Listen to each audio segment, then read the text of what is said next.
Assalamualaikum, Shuvo. Walaikum salam, Sook Hoon. Nice meeting you. Nice meeting you. How are you doing? Yeah, I'm doing great. What about you? We are good. We are good. Yeah. Hope everyone is keeping safe Yeah. with the pandemic that's wrecking all of us. Yep. Same wish from here.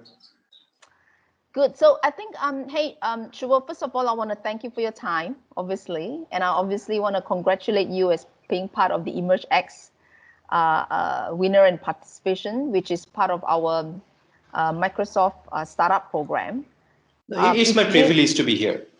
Thank you. And Yeah. it's really impressive, actually, I would say, the things that you do, driving the conversational AI to help customers more in their customer care, managing response time, obviously, and cost as well.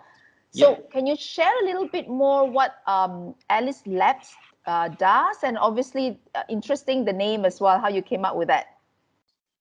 Yeah, sure. So Alice is just your, let's say, next door neighbor. So we don't want to make our companies feel like they are serving or they are getting served by a company. Instead, we want to feel that Alice should be your go-to solutions when you are in a problem, when you want to contact, when you need anything in the customer support solution. So this is a very common name, and the friendly name, and our logo also suggests the freedom.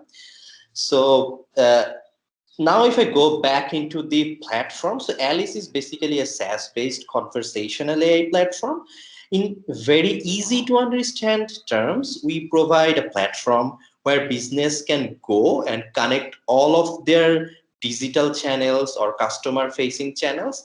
And from there, through the platform and the AI, they can provide customer support. Also, they can automate a lot of their customer support. So we do have a help desk to manage support, and then the AI part kicks in when we have a lot of data to automate a lot of this support part.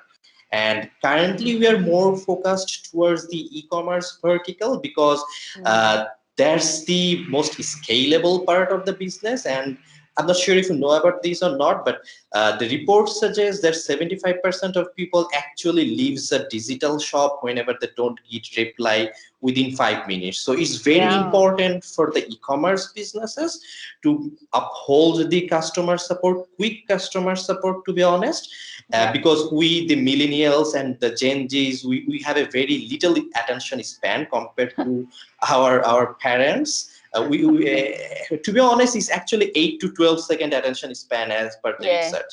So the business always needs to be on their foot to give the best services to the customers, and that's where Alice Labs kicks in. And we are very proud to be working with lots of enterprises like Unilever, Uber, telcos like Telenor, Ooredoo, then lots of financial institutions. So we have been working with these enterprises till now, and moving forward, as I have mentioned, we want to scale things up very fast towards the e-commerce industry.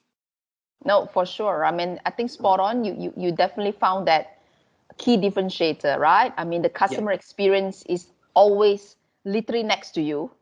Exactly. And so having the platform with Alice allow you to actually always stay connected, understanding where they are, and even if they change some of their preferences or feedback, you can react, right, in real time. So that's really critical. And so maybe with that, share a little bit, right? Obviously, Bangladesh is such a huge market, 160 million people. What are some of your biggest challenge? And obviously, how does COVID impact that? Okay, so our product team or the engineering team is basically based out of Bangladesh, but we are truly not totally focused on Bangladesh market right now. I mean, we do have a lot of clients in the Bangladesh market, but to be honest, the power of the platform goes truly beyond that. It is a SaaS platform, and anyone can just go to the platform and start taking the services. So we are mostly focused in the South Asia, and the next step would be the MENA market, because the penetration of similar solution or the competition is still in the early phases into this market, and these markets needs more solution like this, because if you think about the North Mm, America or the Australian market, these markets are already mature. They do have a lot of solutions that caters to the similar problem, and people understand the value of data or the power of AI. right.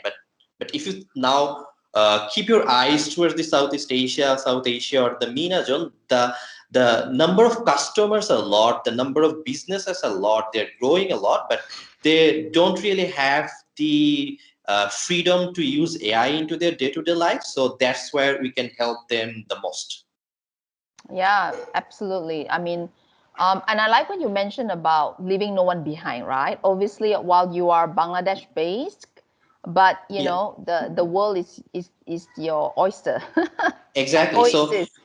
being in Bangladesh actually gives us lots of advantages, as we have never seen any less talent here. The Mm, engineering talents are much abundant in here in Bangladesh, and also when we can work from this part, we can build the product in less cost and then serve the product into other countries or nations, which is very cost effective from business perspective.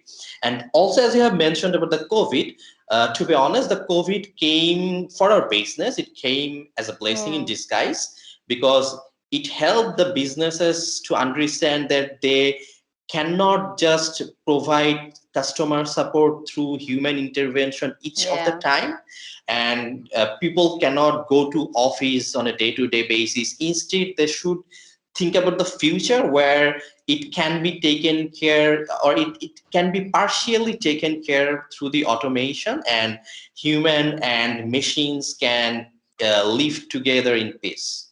Of course. Yes. Yes. Um, So and given this, you know, level of sophistication, real Mhm. time, data-driven actions, like you said, right? Mhm. Just can you share a little bit? What are some of your key criteria as you decide on the technology decisions for your company, for Alice Okay. Labs? Yep. Okay, so mostly there are a few criterias that we think is very important. So for us, the scalability is a huge Mm, factor, because we want to scale up and down very quickly and very easily throughout the globe. Then observability is also a very important factor, because we want to understand if there are any errors happening, if there are any issues occurring, if there any of our services are going down or not, even for a milliseconds of the time. And I think these are the two things: scalability, which also comes with deployment challenges, and observability, which comes with lots of tools to understand how the instances are doing, how the services are coping up, how the response times of the APIs are getting up or down, and things like that. So depending on these two things, we have to also find the talents pool. Like, let's say if mm. I have to choose some solution, I have to think about what the resources are in my hand and what are they expert in. So these are the criteria that came into play to take any sort of technical decisions from our end. Yeah, no, I like what you said. I mean, I think this is what we observe, right? It's really about the Exactly. scalability, ability for you to dynamically resource up and down, right? Yeah. Rapid deployment, and so having the developers who's able to actually build that and bringing in that predictive analysis is really Yeah. critical. Absolutely, spot on. Um, what I wanted to also maybe understand from your view is that what's next big thing for Alice Lab? I mean, there's a lot, like you said, Yeah. e-commerce, communication. So what's your ambition that you want to take this on for Okay. Alice?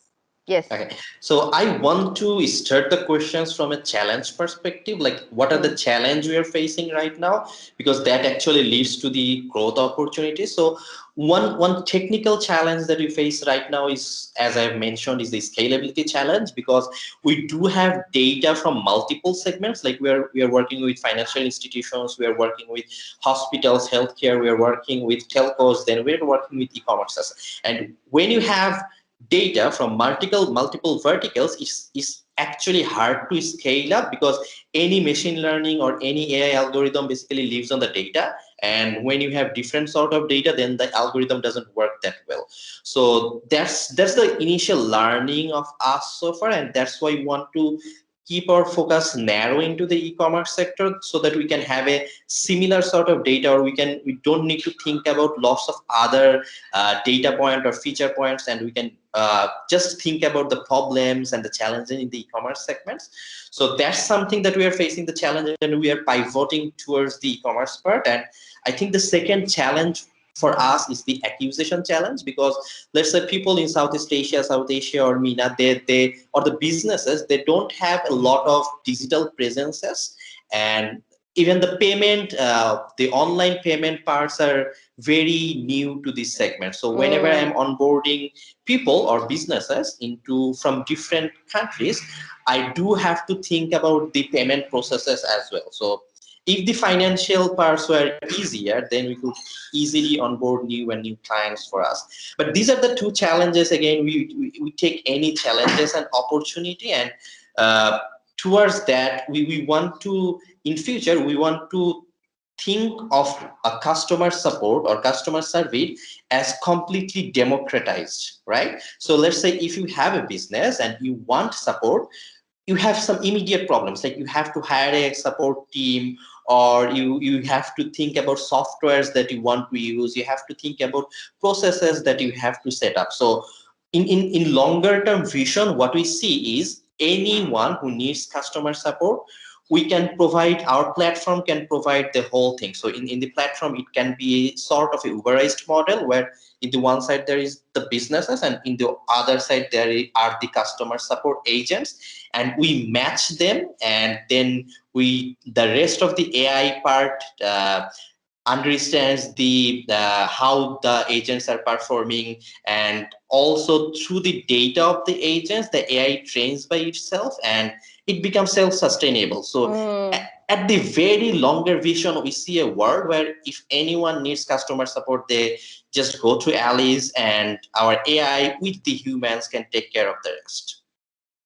Yeah, no, that's great. I mean, so you're catering for all different sizes, right, and different needs. So they can have it bolted with their entire system, or they can have it separated, right? And you can also offer it as an add-on service as well. So I think that's what Exactly. I gather. Exactly. So yeah, the vision is there, but to again, nothing builds in a day. So to go towards that path, we are initially focusing on the e-commerce sector, and we'll be focusing for, let's say, next 1.5 or 2 years, Right. and then we will build our services on top of that. Obviously. And so I think earlier on you mentioned, what we're seeing is that data is coming from various sources, different format, and then you Yeah. have to honor, of course, the integrity, the security, the intellectual property of those, right? Exactly. Exactly. Of So, course. so the democratizing of it is exactly, some of the things that we're doing with Microsoft and yourself with the Azure Yeah. platform, and I think, and GitHub, that would Yeah. actually be something that we're working on. Great. Yeah, I think GitHub has been very helpful for us in the deployment Great. process. So we use it not only for the source code repository, but we also have the automations layer connected through the GitHub Actions. So when we deploy our code base in live, it automatically restarts all the servers, and reduces the pain of the manual deployment. Yeah, absolutely. Well, that's great. So it was so nice chatting with you, Shuvo. I wish you all the best for Alice Labs, and making more impact and empowering our customers around the globe. Same here, Sukun. See you soon. See you. Thank you. Yeah, bye. Assalamualaikum. Thank you. Bye. Bye.